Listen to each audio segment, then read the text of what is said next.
નમસ્કાર વિદ્યાર્થી મિત્રો, હું છું આરએમ પટેલ અને તમે જોઈ રહ્યા છો ક્લેવર એકેડમી યુટ્યુબ ચેનલ।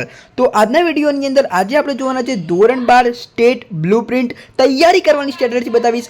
100 માંથી 100 આવે એવી સ્ટ્રેટેજી બતાવીશ। વિભાગ વાઇઝ ચેપ્ટર વાઇઝ જોઈશું। ફર્સ્ટ એક્ઝામ 2024 ની અંદર આ બ્લુપ્રિન્ટ તમને હેલ્પફુલ થવાની છે। તો ચલો વિદ્યાર્થી મિત્રો, તમારો ટાઈમ વેસ્ટ ન કરતા વિડીયોની શરૂઆત કરીએ।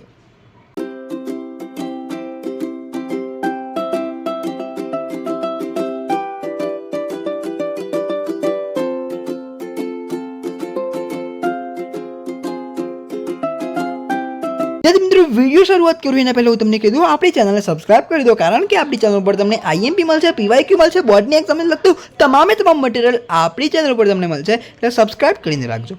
વાત કરીશું સીધી બ્લુપ્રિન્ટ ઉપર આવીશું। સ્ટેટની બ્લુપ્રિન્ટની અંદર સેક્શન એની વાત કરી લઈએ તો આપણે પહેલાં ક્વેશ્ચન એટલે કે વિભાગ એ છે એમસીક્યુ, એ 10 માર્ક્સનો પૂછાશે, બરાબર।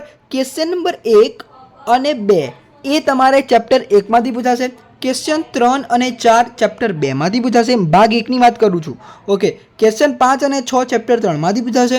ક્વેશ્ચન 7 અને 8 ચેપ્ટર 4 માંથી પૂછાશે અને ક્વેશ્ચન નંબર 9 અને 10 પાર્ટ 2 નું ચેપ્ટર 1 એટલે કે સંભાવનામાંથી પૂછાશે, બરોબર। આ વાત થઈ વિદ્યાર્થી મિત્રો સેક્શન એ ની। આઈ હોપ કે તમે સમજી ગયા છો। વાત કરીશું વિભાગ નંબર બી વીએસક્યુ, એક વાક્યના પ્રશ્નના ઉત્તર 10 માર્ક્સની અંદર પૂછાશે, બરોબર છે। ક્વેશ્ચન 11 અને 12 ચેપ્ટર 1, ક્વેશ્ચન 13 અને 14 ચેપ્ટર 2, ક્વેશ્ચન 15 અને 16 ચેપ્ટર નંબર 3, ક્વેશ્ચન 17 અને 18 ચેપ્ટર 4, ક્વેશ્ચન 19 અને 20 એમાં ભાગ નંબર 2 નું ચેપ્ટર 1 એટલે સંભાવનામાંથી પૂછાશે। તો વિદ્યાર્થી મિત્રો આ વાત થઈ વિભાગ નંબર એ અને વિભાગ નંબર બી ની, પણ હું તમને એક વાત કહીશ, વિભાગ અને એ અને બી માં બધા ચેપ્ટરના એમસીક્યુ અને વીએસક્યુ કરવાના, કોઈ પણ ચેપ્ટર તમારે ઓપ્શનમાં છોડવાનું નથી વિભાગ અને બી, એ અને બી માટે, ઓકે। આઈ હોપ કે તમે સમજી ગયા છો। વિભાગ નંબર સી ની વાત કરીએ તો વિદ્યાર્થી મિત્રો વિભાગ નંબર સી ની અંદર 20 માર્ક્સ રહેશે, એક દાખલાનો કાં તો એક થિયરીનો 2 માર્ક્સ રહેશે। વિભાગ નંબર સી અને વિભાગ નંબર ડી માં થિયરી પૂછાતી હોય છે, એટલે વિદ્યાર્થી મિત્રો કદાચ તમારો દાખલો ખોટો પડે તો થિયરી સાચી હોઈ શકે, એટલે થિયરી તમારે તૈયારી કરવાની છે। અડધા લોકો થિયરીની તૈયારી નથી કરતા અને દાખલાની અંદર બી ખોટું પડી જાય એટલે સીધા માર્ક્સ કપાઈ જતા હોય છે, એટલે વિદ્યાર્થી મિત્રો મારી વાત સાંભળજો કે થિયરી વાંચજો, ઓકે। વિભાગ નંબર સી ની અંદર 20 માર્ક્સમાં પૂછાશે। હવે એક દાખલો 2 માર્ક્સનો રહેશે, કાં તો એક થિયરી 2 માર્ક્સની રહેશે। તો એની અંદર વાત કરીએ ક્વેશ્ચન નંબર 21। ક્વેશ્ચન નંબર 21 અને 22 એ ચેપ્ટર નંબર 1 છે સૂચકાંક, એમાંથી પૂછાશે। ક્વેશ્ચન નંબર 23 અને 24 સંબંધન એટલે ચેપ્ટર નંબર 2 માંથી પૂછાશે। ક્વેશ્ચન 25 અને 26 એ ચેપ્ટર 3 સુરેખ નિયત સંબંધાંકમાં પૂછાશે। ક્વેશ્ચન 27 અને 28 ચેપ્ટર 4 માંથી પૂછાશે, બરોબર છે। ચેપ્ટર 4 એકદમ ઇઝી છે, બરોબર, એકદમ ઇઝી, 3 માર્ક્સની 5 માર્ક્સની, બરોબર, એ તમારે શોધવાનું હોય છે। અને ક્વેશ્ચન 29 અને 30 એ તમારે પાર્ટ 2 નું ચેપ્ટર 1 માંથી પૂછાશે, એટલે સંભાવના।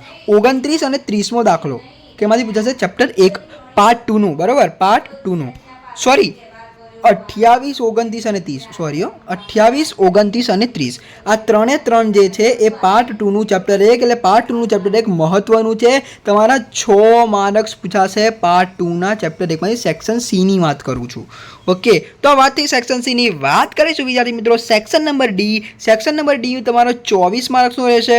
એની અંદર ક્વેશ્ચન 31 અને 32 ચેપ્ટર 1 માંથી પૂછાશે। ક્વેશ્ચન 33 અને 33 ખાલી 33 ચેપ્ટર 2 માંથી પૂછાશે। 34 અને 35 ચેપ્ટર 3 માંથી પૂછાશે। 36મો ચેપ્ટર 4 માંથી પૂછાશે।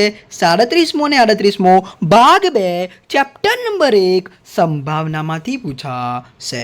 તો વાત થઈ વિભાગ A B C D. I hope કે તમારા સ્ક્રીનશોટ લેવો હોય તો લઈ શકો છો વિદ્યાર્થી મિત્રો। વાત કરીએ હવે સેક્શન નંબર ઈ।